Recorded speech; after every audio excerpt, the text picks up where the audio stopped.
Jim Acosta. I'll take it. Thank you, Sean. Does the president have a red line when it comes to North Korea that if they cross it, they will bring about some kind of military response from the U.S.? I think what we talked about, the use of red lines in the past with respect to Syria, the president's made that drawing red lines hasn't really worked in the past. He holds his cards close to the vest, and I think you're not going to see him telegraphing how he's going to respond to any military or other situation going forward. That's just something that he believes has not served us well in the past. We did this with Mosul. We start to talk about what the action will be months in advance, and it really gives the intended recipient of action a heads up as to what's going on. So I don't think that you're going to see the president drawing red lines in the sand, but I think that the action that he took in Syria shows that when appropriate, this president will take decisive action. So let me just to follow up on that. Syria is one thing. North Korea is quite another when they have nuclear ambitions the way that they do. Right. When you talk about, well, we did this to Syria and we did this to Afghanistan, is that no? I think in the case too loose with bombastic rhetoric. No. I think, and again, I please don't read too much into that in terms of trying to make an analogy on the action. I think it's quite the opposite. But I think with respect to North Korea in particular, the president had a really good meeting with President Xi down at Mar-a-Lago, where I think he's spoken extensively about the relationship that they made down there, and that they continue to work to improve. And the results of that are paying off. I think you see China playing a much more active role with respect to North Korea, both politically and economically. That they can continue to apply pressure to achieve results, and I think we're going to continue to urge China to exhibit its influence in the region to get better results. But North Korea did launch that missile. They did launch I understand that, and it failed. We're well aware of what's going on. We monitored that situation. The president was kept up to date, as you know. But I think that we're going to continue to work with China in particular to help find a way forward on this. John. Thanks a lot, Sean. The president, as you just mentioned, has spoken about this relationship that he's developed with President Xi. And President Xi would be leaning on the North Korean government to prevent the kind of attempted missile launches like we saw over the weekend. It seems as if that effort, in terms of leaning on North Korea, did not work. In addition to that, the vice foreign minister of North Korea said to the BBC today that North Korea will test its missiles on a weekly, a monthly, and a yearly basis. So my question is, what kind of pressure is China putting on North Korea? I think this goes back to the nut of what Jim was asking, which is I think for us to telegraph what we're going to do or what we're going to ask others to do would not be a smart strategy to lay it out on public. But I think that if you realize, for example, on the economic side of things, China is the number one importer of North Korean coal. I think to see them curtail some of that has a real economic impact on the region. There's a lot of economic and political pressure points that I think China can utilize, and we've been very encouraged with the direction in which they're going. But it seems as if North Korea is essentially, just based upon what they tried to do over the weekend, thumbing its nose at even China because of what they attempted to do. I understand the question. I think we're just not there yet. We've got a lot of tools left and a lot of conversations that are ongoing, but let's not get ahead of ourselves. I think we've had a very productive direction that we've seen China move in, and I think there's an agreement, I think, by everyone so far that a nuclear capable North Korea is not in anybody's best interest, and I think we're going to continue to work with the Chinese in particular on this case. Caitlin. What was their review of the White House visitor logs? What was the extent of that review? I'm sorry, what was the extent of their review of the White House visitor logs? What made you change your mind to not continue releasing them? I think, as was noted on Friday, we're following the same policy that every administration from the beginning of time has used with respect to visitors log. We will comply with both the Federal Records Act and the Presidential Records Act as stated by law. Well, why does the president object to people knowing who is coming in the White House? Well, it's not a question of objecting. It's about following the law. We're following the law as both the Presidential Records Act and the Federal Records Act prescribe it. So it's the same policy that every administration had up until the Obama administration, and frankly, the faux attempt that the Obama administration put out where they would scrub who they didn't want put out didn't serve anyone well. The president wants to make sure that people can come in the same way that you can go into a members of Congress's office, provide information and details, and there's people who want to be able to come have that conversation with members of the administration the same way that they would do with members of Congress, go into their office. Why didn't he take this opportunity to one-up the transparency game? If Because Obama was so bad at I it? think I'm trying to explain that to you. I think that we recognize that there's a privacy aspect to allowing citizens to come express their views, and that's why we maintain the same policy that every other administration did coming up here prior to the last one. And the last one, frankly, was a faux level of doing that, because when you go through and you scrub everyone's name out that you don't want everyone to know, that really is not an honest attempt at doing it. We're going to follow the law the way that every administration has followed up until the last one. Zeke? Hey, Sean. Following on Caitlin's question, the rationale given Friday for the visitors' law's reversal was that for both national security and privacy concerns, both of those were clear exemptions in the Obama administration policy, which led to that scrubbing that you described. So why exactly the reversal? You seem to be describing maybe a third rationale that you're giving. No, I think I just touched on privacy. That people have a right. The Obama administration had that exception to their visitors' law. But I think the problem, Zeke, is that we don't know what the I mean, they said what it was, but you don't know who got left off and who didn't. They chose to not put people out for whatever reason, and they gave an excuse, and no one questioned it. So the question is, but I think the bottom line is, as I said to Caitlin, is that we're going to have the same policy that every president has had through time. And comply with the law on both fronts. I think, but again, you remember, it's interesting that we're following basically the same thing that members of Congress follow. You go and you meet with a member of Congress right now. That there's an option for people to be able to go and express their opinion if they want to make it public. Who's meeting with them? And in a lot of cases, we do. We bring in you guys to probably a greater extent than has happened before in terms of the pool spray. We list participant lists.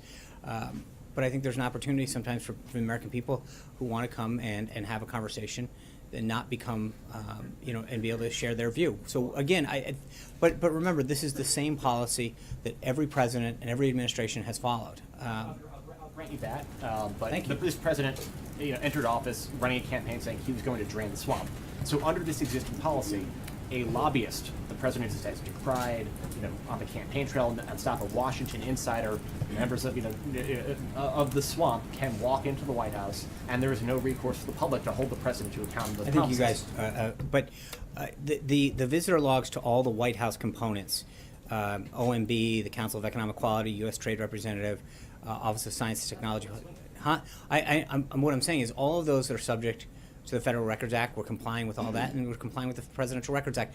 My point is that, look, this is the policy that's existed from the beginning of time since they were kept, and through the last one. And the last one was a faux attempt at that. Again, it's not really being transparent when you scrub out the names of the people that you don't want anyone to know were here. And so I think that we've made a decision to stay in line with the law and follow the same procedures that everyone else has maintained. Trey. Thank you. Always looking out for me, John Roberts. Political leaders in Hawaii are reviewing plans for emergency plans in case they are attacked. Does the president believe that the level of tension between the United States and North Korea is at the point where we should start reviewing emergency attack plans?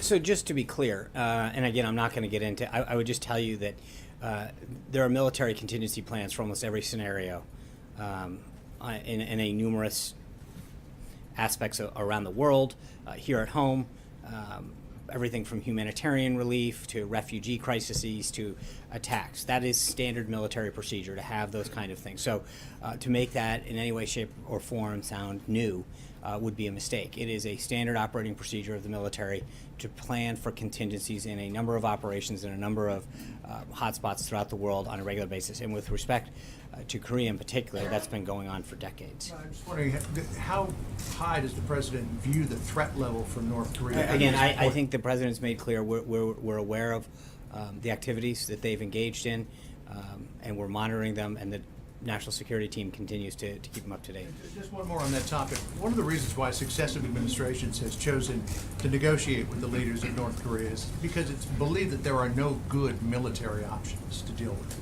Does this president believe that there are viable military options for dealing with North Korea? Again, We're I'm not. telegraphing I what you may or understand may that, not but do. but I think taking anything on or off the table in itself, limiting your options to some degree, and so I'm not going to even discuss that, Julie. I wanted to ask a couple of questions about the situation in Turkey. Mhm. Is the president concerned at all by these reports from international monitors that this referendum that gives President Erdogan these sweeping powers had irregularities in it? My understanding is there's an international commission that is reviewing this and issues a report, so 10 to 12 days, and so we'll wait and let them do their job. There were international monitors throughout Turkey, and we'll let And the. what would he like to see Erdogan do? Would he like to see I him think at this hold point, right I don't now think, while that I think review happens? we'd rather not get ahead of that report and start to make decisions without knowing. There were observers there, as there routinely are, and I'd rather wait and see. And just beyond the irregularities, just the act that that Erdogan is going through to try to accumulate these powers, what does the president make of that? Again, I'm not going to, they have a right to have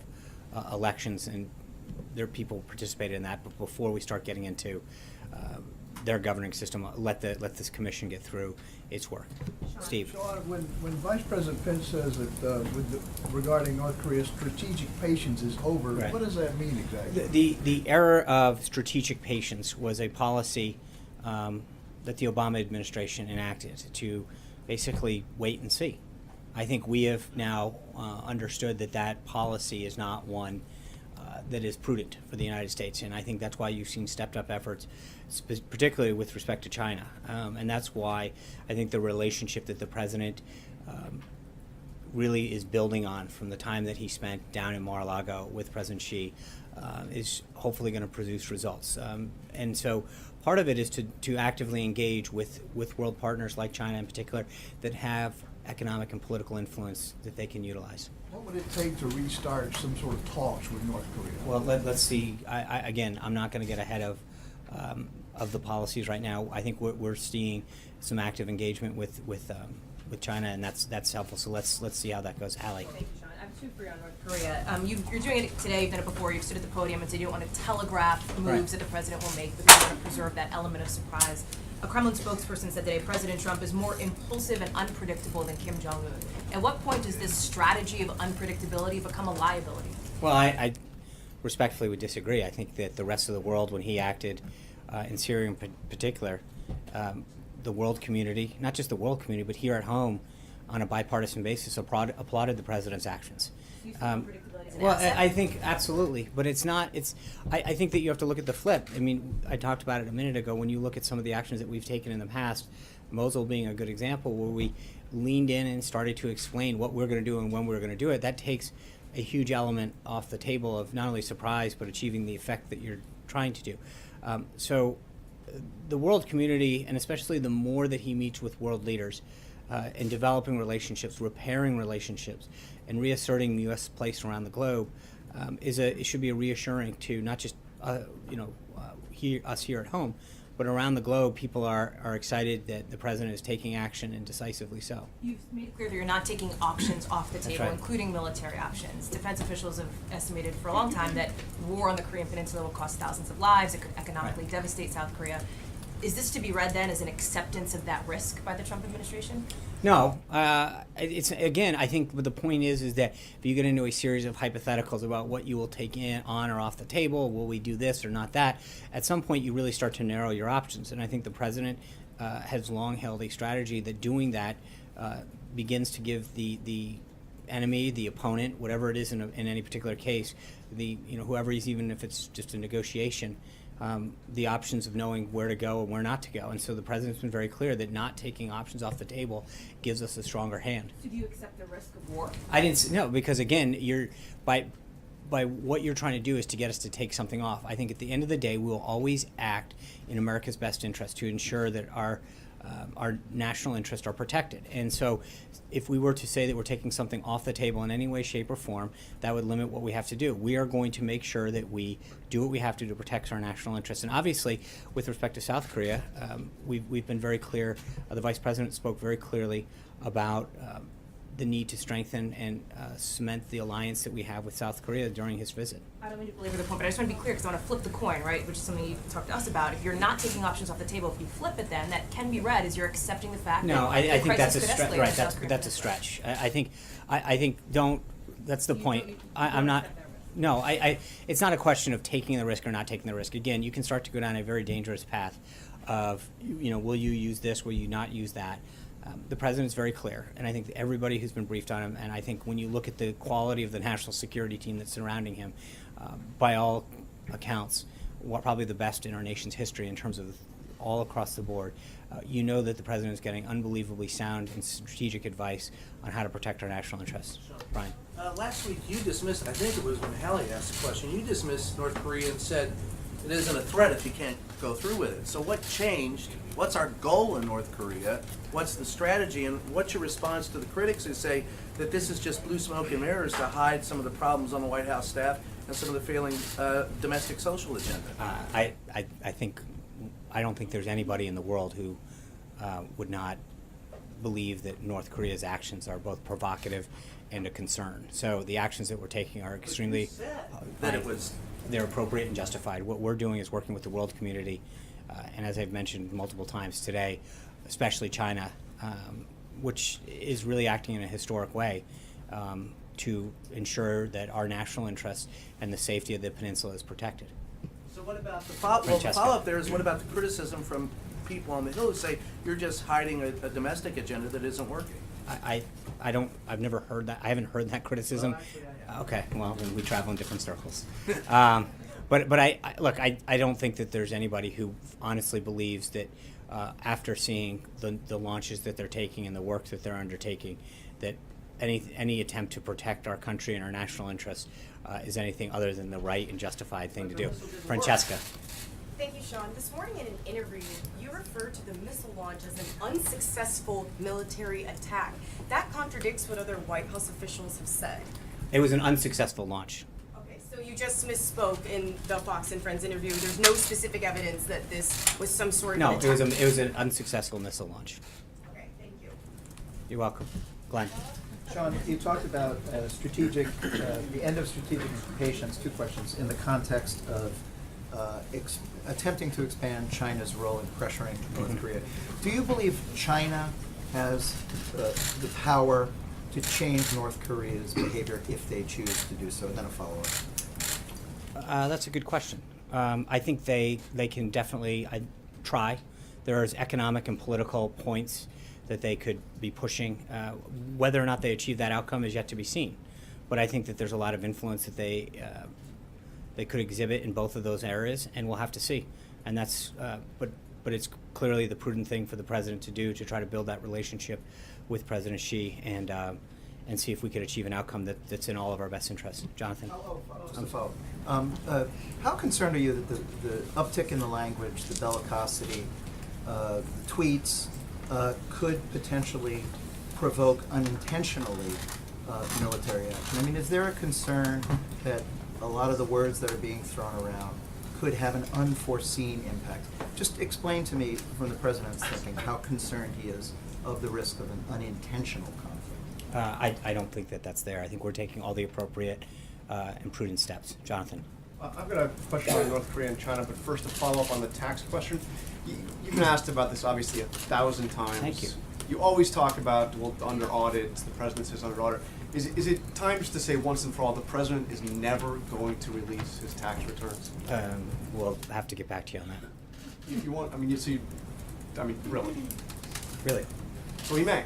No, I said I'd have to get back to you on that. I think that he is still under audit. The statement still stands. Okay. And on North Korea, you said that China's playing an active role, you even said an historic role right now in pressuring the North Koreans. What are they doing?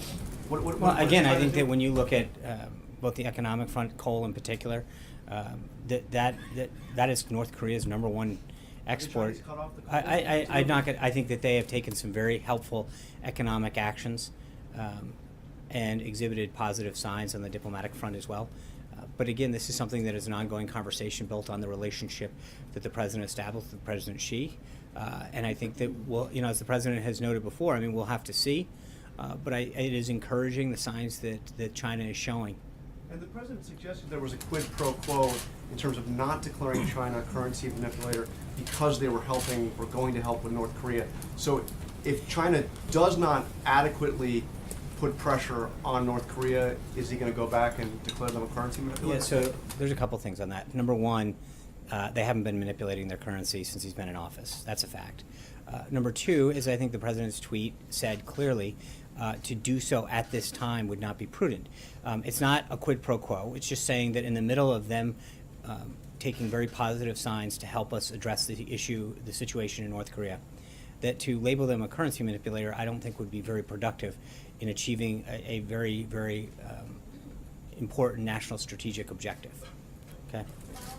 Sean, on both the taxes and on the visitor logs, there are now ethics experts on both sides of the aisle who say this is the least transparent administration in decades. How do you respond? Well, I think that we've taken several steps to allow people's access to this White House in terms of, in particular, the press. We hold regular pool sprays where we bring people in, we release participant lists. We give press the opportunity to come into the room, see everybody who's there, hear part of the discussion. So I would respectfully disagree with that. Abby? A separate issue about the president's continued travel to Mar-a-Lago or any other place where he's conducting official business.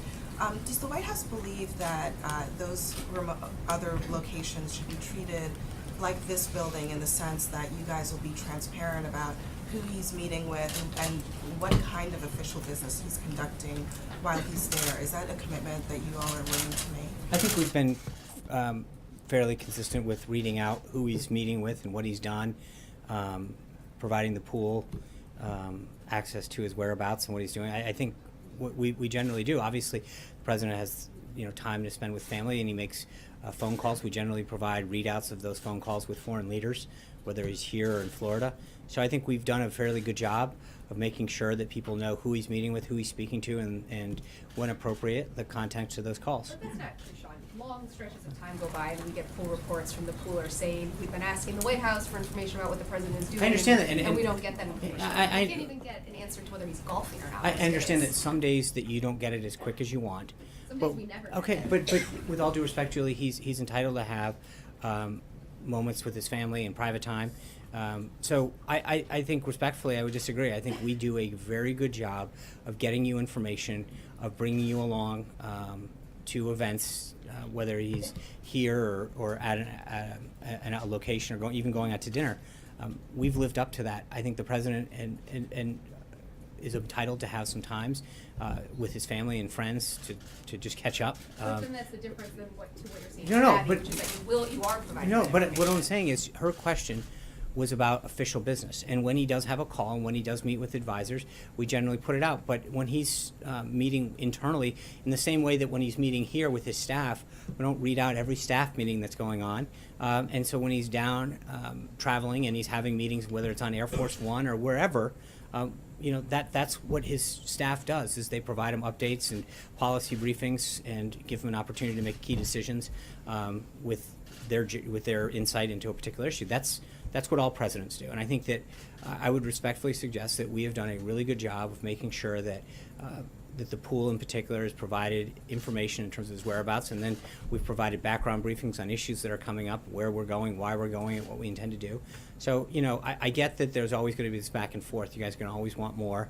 And I think that we've tried to do what we can to get you that information. Thank you guys very much. We look forward to seeing you in Wisconsin tomorrow if you can. Thank you.